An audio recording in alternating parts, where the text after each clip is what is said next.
प्यारे विद्यार्थियों, आपका हमारे डे नाइट क्लासेस पे स्वागत है। मैं आपको एनसीईआरटी के साइंस के क्वेश्चन जो कंपटीशन में प्रीवियस ईयर में यूपीएससी, यूपी ट्रिपल एससी अन्य परीक्षाओं में पूछे गए हैं, उन सारे इम्पोर्टेंट प्रश्नों को टॉपिक वाइज मैं आपको पढ़ाने जा रहा हूं। सिलेक्टेड क्वेश्चन हैं, सभी विद्यार्थी इसको ज़रूर से ज़रूर देखें एक बार। पहला क्वेश्चन आपके सामने दिया हुआ है, गति एवं दूरियों का मापन, यानी एक टॉपिक लिया गया है गति एवं दूरी, उससे रिलेटेड है ये प्रश्न। गति एवं दूरी से रिलेटेड प्रश्न है। पहला दिया हुआ है, निम्नलिखित में लंबाई का एसआई मात्रक क्या है? निम्नलिखित में लंबाई का एसआई मात्रक क्या है?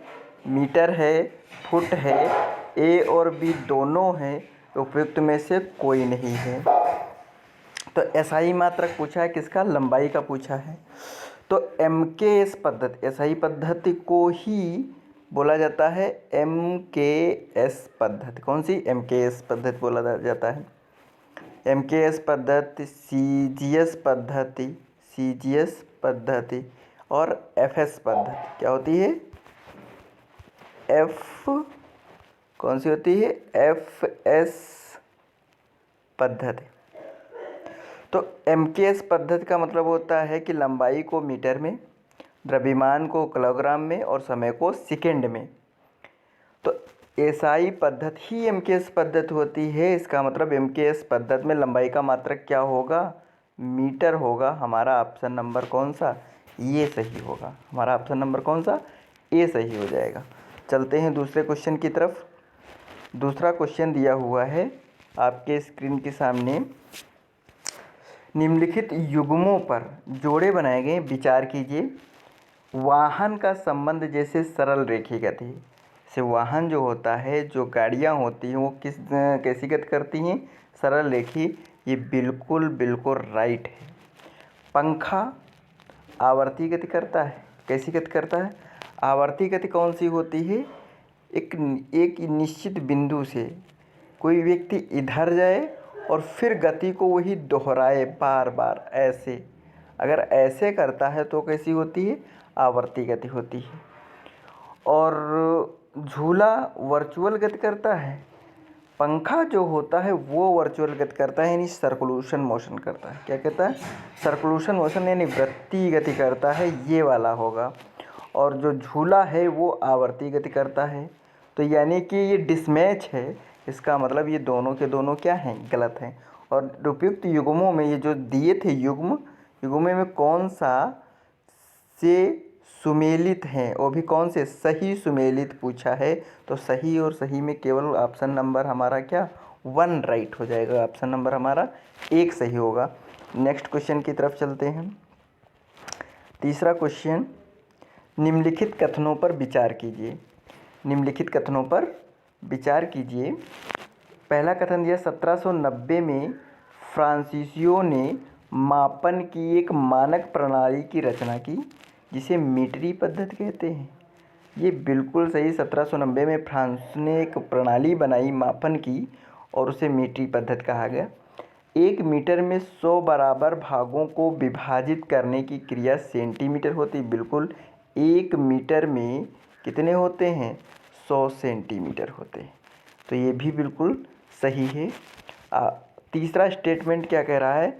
तीसरा कह रहा है 1 सेंटीमीटर में 20 मिलीमीटर होते हैं। कितने? 20। 1 सेंटीमीटर में 20 नहीं, कितने? 10 मिलीमीटर होते हैं। कितने? 10 मिलीमीटर होते हैं। यानी कि ये रॉन्ग है। ये कौन सा है? ये गलत है। और हमसे गलत कथन ही पूछा है। तीसरा वाला गलत है। हमसे क्या पूछा है? गलत कौन सा है? तो गलत कौन सा? तीसरा, और तीसरा केवल और केवल सी ऑप्शन क्या है इसका? गलत है। चलिए नेक्स्ट क्वेश्चन की तरफ चलते हैं विद्यार्थियों। अब हमारा है प्रकाश, छायाएं एवं परावर्तन। प्रकाश, छायाएं एवं परावर्तन ये टॉपिक है साइंस का। उसके अंतर्गत ये सब दिया हुआ है। निम्नलिखित पर विचार कीजिए। अपवर्तन, विवर्तन, परावर्तन। तो अपवर्तन क्या होता है? प्रकाश सीधी रेखा में चलता है। प्रकाश क्या चलता है? सीधी रेखा में। तो प्रकाश का किसी आंशिक रूप से प्रकाश का क्या जाना? मुड़ जाना, यानी अपने मार्ग से विचलित हो जाना। एक माध्यम से दूसरे माध्यम में जब प्रकाश प्रवेश करता है तो प्रकाश क्या हो जाता है? अपने मार्ग से विचलित हो जाता है। उसे क्या कहते हैं? अपवर्तन कहते हैं। विवर्तन क्या होता है? तीक्ष्ण अवरोध के कारण यदि कोई प्रकाश मुड़ता है तो उसे विवर्तन कहते हैं। परावर्तन जो होता है, ये परावर्तन ये दर्पण में प्रतिबिंब बनने के लिए उपयुक्त है। यानी कौन सी घटना है? अगर हमें दर्पण में प्रतिबिंब प्राप्त करना है तो कौन सी घटना होनी चाहिए? परावर्तन होना चाहिए। यानी ऑप्शन नंबर कौन सा? बी सही होगा। केवल और केवल कौन सी घटना होनी चाहिए? परावर्तन होना चाहिए। चलिए नेक्स्ट क्वेश्चन की तरफ चलते हैं। अगला क्वेश्चन है, व्यक्ति वस्तुओं को देख पाता है, वस्तु प्रकाश पर पड़े, कोई वस्तु प्रकाश पर पड़े, ये तो बिल्कुल कथन ही गलत दिया हुआ है। हमें देख पाना, व्यक्ति जो है वस्तुओं को कब देख पाएगा? ऐसी क्या चीज़ होनी चाहिए? जब व्यक्ति की आंखों पर प्रकाश पड़े तब भी नहीं। जब प्रकाश जो हो, रोशनी जो हो वस्तु पर पड़े और आँखों की तरफ आए तब व्यक्ति उस वस्तु को देख पाएगा। ये कौन सा सी राइट है? कौन सा सी स्टेटमेंट जो दिया है इसके बारे में, ये सही है। चलिए नेक्स्ट क्वेश्चन की तरफ बढ़ते हैं। तीसरा दिया हुआ है, निम्नलिखित कथनों में से असत्य कथन का चयन करना है। किसका? असत्य कथन का चयन करना है। असत्य कथन का कि कौन सा असत्य होगा? पहला दिया हुआ है, असत्य कथन का चयन पहला दिया हुआ है, जब प्रकाश के पथ में कोई अपारदर्शी वस्तु आ जाती है तो वस्तु की छाया नहीं बनती है। क्या लिखा है? वस्तु की छाया नहीं बनती है। ये गलत दिया है। वस्तु की छाया क्या होती है? बनती है। क्या होती है? बनती है। क्या है? और इसमें दिया नहीं बनती है, तो यानी असत्य ही करना था। तो ऑप्शन पहला ही असत्य है, पहला ही गलत दिया हुआ है। दर्पण परावर्तन में हमें स्पष्ट प्रतिबिंब प्राप्त होता है, ये बात सही है। ये बात क्या है? सही है। पारभासी वस्तुएं प्रकाश के कुछ भाग को अपने से होकर गुजरने देती, ये भी बात सही है। प्रतिबिंब छायाओं से अधिक भिन्न होता है, प्रतिबिंब छायाओं से अधिक भिन्न होता है, ये भी बात सही। तो कौन सा कथन गलत है? हमारा पहला वाला कथन क्या है? गलत है। चलिए नेक्स्ट क्वेश्चन की तरफ बढ़ते हैं। अगला क्वेश्चन दिया हुआ है, विद्युत तथा परिपथ। ये टॉपिक है। ये क्या है? टॉपिक है विद्युत और परिपथ का। उसमें पहला प्रश्न है, निम्नलिखित कथनों पर विचार कीजिए। पहला स्टेटमेंट है, विद्युत जो सेल होती हैं उसमें संचित रासायनिक पदार्थ से विद्युत उत्पन्न होता है। बिल्कुल सही है। ये क्या है? बिल्कुल सही है।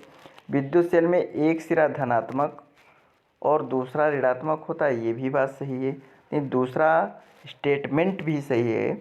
तीसरा दिया है, विद्युत स्विच का उपयोग विद्युत धारा के प्रवाह को रोकने या प्रारंभ करने के लिए जाता है। जो घरों में स्विच दिए हैं ये ऑन ऑफ वाले, इनके क्या है? धारा को रोकने और प्रारंभ करने के, ये भी बात सही है। तीनों स्टेटमेंट सही हैं। इसका मतलब ऑप्शन नंबर हमारा डी सही हो जाएगा। 1, 2 और 3, 1, 2 और 3। चलिए नेक्स्ट क्वेश्चन की तरफ बढ़ते हैं। दूसरा क्वेश्चन आपके सामने दिया हुआ है स्क्रीन पर, निम्नलिखित पर विचार कीजिए। निम्नलिखित पर विचार कीजिए। थर्माकोल है, मानव शरीर है, वायु है, एल्युमिनियम की पत्ती है। उपयुक्त कथनों में से कौन सा यसे विद्युत चालक है? क्या है? विद्युत चालक है। तो आपने देखा होगा कि विद्युत का चालन कैसे होता है? थर्माकोल में नहीं होता है। थर्माकोल क्या है? विद्युत रोधी है। क्या है? थर्माकोल जो है वो विद्युत रोधी है। थर्माकोल क्या है? विद्युत, यानी थर्माकोल में विद्युत का प्रवाह नहीं हो सकता है। तो ये ऑप्शन हमारा क्या हो जाएगा? गलत हो जाएगा। वायु में भी, वायु क्या है? वायु भी विद्युत रोधी है। वायु भी क्या है? विद्युत रोधी। मानव शरीर में और एल्युमिनियम के जो देखा होगा पंखे बने होते हैं, एल्युमिनियम के लगे होते हैं, उसमें कॉपर बाइंडिंग होती है। तो एल्युमिनियम क्या है, विद्युत चालक पदार्थ है। और मानव शरीर में देखा होगा बिजली के झटके लगते हैं तो उसमें विद्युत का चालन भी होता है।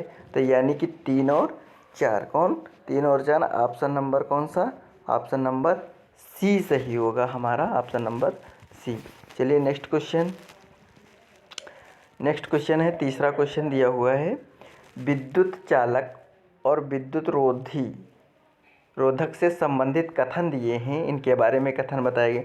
जो पदार्थ विद्युत धारा का प्रवाह होने देते हैं वे विद्युत चालक कहलाते हैं, तथा जो पदार्थ विद्युत धारा का प्रवाह मंद कर देते हैं, क्या कर देते हैं, मंद कर देते हैं, यानी धीमा कर देते हैं, तो विद्युत रोधी कहलाते हैं। क्या कहलाते हैं, विद्युत रोधी। ये नहीं है, ये क्या है, ये संबंध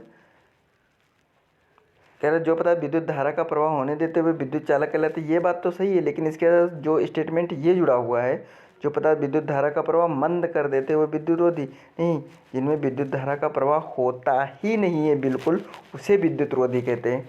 जिस पदार्थ में विद्युत धारा का प्रवाह होता है उसे विद्युत चालक कहते हैं, ये बात सही है। तथा जिस पदार्थ में विद्युत धारा का प्रवाह नहीं होता है, बिल्कुल नहीं होता, उसे विद्युत रोधी कहते हैं। ये स्टेटमेंट सही है, बी वाला स्टेटमेंट क्या है, एकदम सही है। सी देखो क्या दे, जिसमें विद्युत धारा प्रवाहित नहीं हो सकती उसे विद्युत चालक, ये तो बिल्कुल गलत दिया हुआ है, तो बिल्कुल गलत दिया हुआ है। हमसे पूछा क्या है, हमसे पूछा था संबंध, कौन सा कथन संबंधित है, तो हमारा कौन सा कथन संबंधित है, बी वाला कथन संबंधित है। कौन सा, बी वाला, कौन, ये बी स्टेटमेंट हमारा सही है। कौन सा, बी स्टेटमेंट सही है। चलिए नेक्स्ट क्वेश्चन की तरफ बढ़ते हैं। थैंक यू विद्यार्थियों, आज यहीं तक 12 क्वेश्चन मैंने आपको एनसीईआरटी के साइंस के क्वेश्चन पढ़ाए हैं। आपको हमारी क्लास अच्छी लगी हो तो लाइक एंड शेयर कीजिए। जय हिंद, जय भारत।